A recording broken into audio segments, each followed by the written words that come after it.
This is a motivational story about success. It was 2:34 in the morning, and for the past hour, my brain has been racing. Why did this happen? Why didn't this happen? What would happen if this happened? I laid there tossing and turning, trying to fall asleep, but every time I closed my eyes, I was back in that meeting.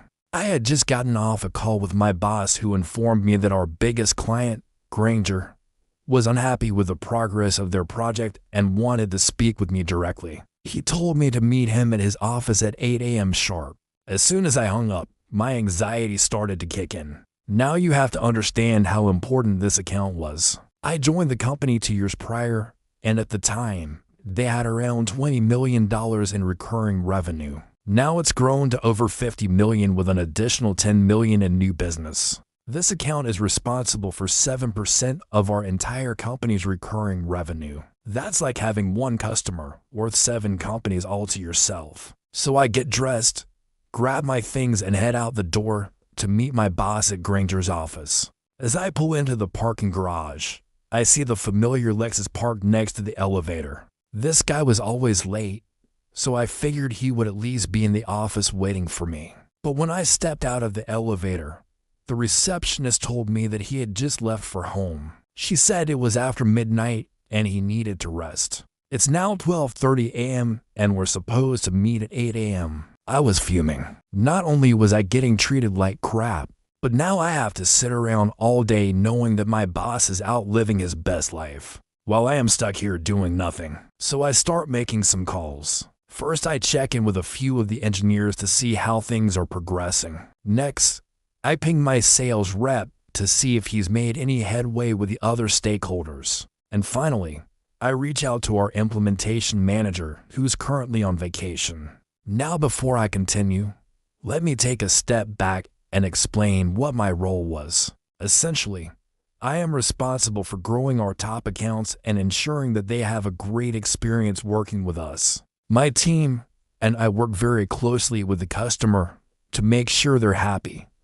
But ultimately, everything flows through my boss. If the customer has a question about pricing or wants to add more users, they contact me. Then I escalate it to my boss, who goes and talks to the C-level executives at the customer site to get the deal done. However, in this case, the client was extremely unhappy because one of the deliverables was delayed by a month. And since then, everyone has been scrambling to make up for lost time. Instead of letting my boss handle the situation, the client went straight to him, which put him in an awkward position.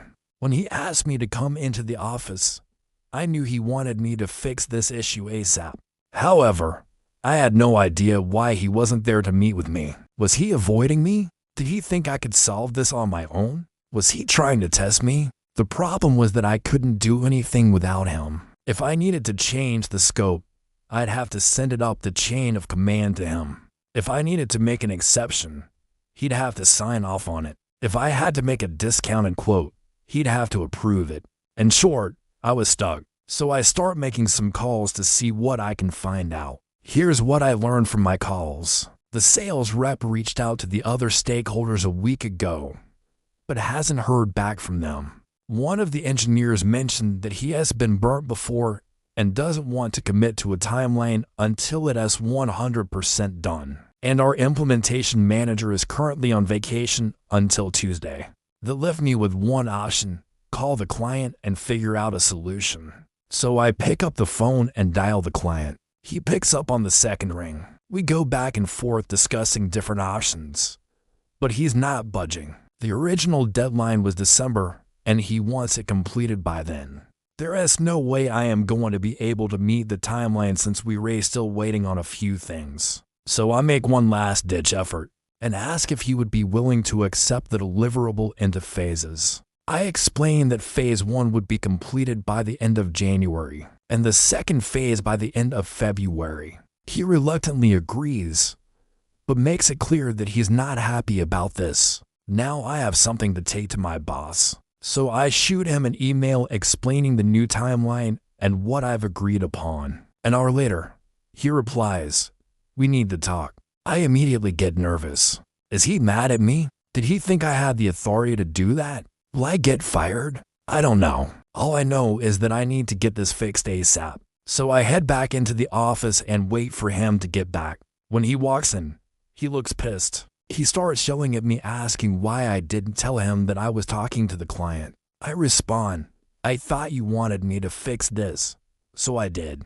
He calms down, takes a deep breath and says, I appreciate you fixing this, but you have to escalate these types of issues to me first. Even though you're not technically reporting to me, I need to be in the loop on these things. I apologize profusely and promise that it will never happen again. But inside I'm screaming, you're supposed to be my boss. Why are you leaving me hanging like this? This is your mess, not mine. Why don't you just take care of it? Unfortunately, I didn't say that.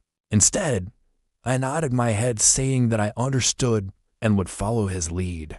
He tells me to head home and to be ready in the office at 9 a.m. tomorrow. Once I get home, I get on the phone with my team to brief them on what happened. They were surprised, but ultimately supportive. We discussed how we were going to move forward and what I should tell the client. The next day comes and goes. Nothing eventful happens. However, at 8 a.m., my boss pulls me aside and tells me that Granger wants to speak with me.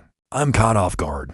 Didn't we just speak yesterday? What did he want to talk about? He tells me to go for it. And when I get there, the client is sitting in my boss's chair while he sits across from me. Now you're probably wondering, why is the client here? Where's my boss? Well, that's because he called in sick. He didn't even bother to let me know. So the client starts grilling me about the delay and wants to know what I am doing to make it right. I walk him through what I've done and what I'll do moving forward. Just then, my boss gets on a call with us and hands the conversation over to me. I finish up with the client and hang up. I turn around and look at my boss. He's sitting there with a sheepish grin on his face. I wanted to scream, but all that came out was, "You're supposed to be my boss." He responds, "Don't worry about it. It's all good." Then he turns around and walks out of the office. From that day on, our relationship with the client changed. He became much colder towards me and only wanted to communicate via email. While this whole situation was embarrassing, it gave me insight into the type of person my boss was. If I ever had a problem, he was nowhere to be found. Instead, he left me to deal with it and cleaned up the mess afterwards. That was my wake-up call. I realized that I was in a toxic work environment and needed to find a new job. Luckily, I had a plan in place and knew exactly what I needed to do. If you want to know how I escaped this toxic environment and got promoted twice in the process, stay tuned.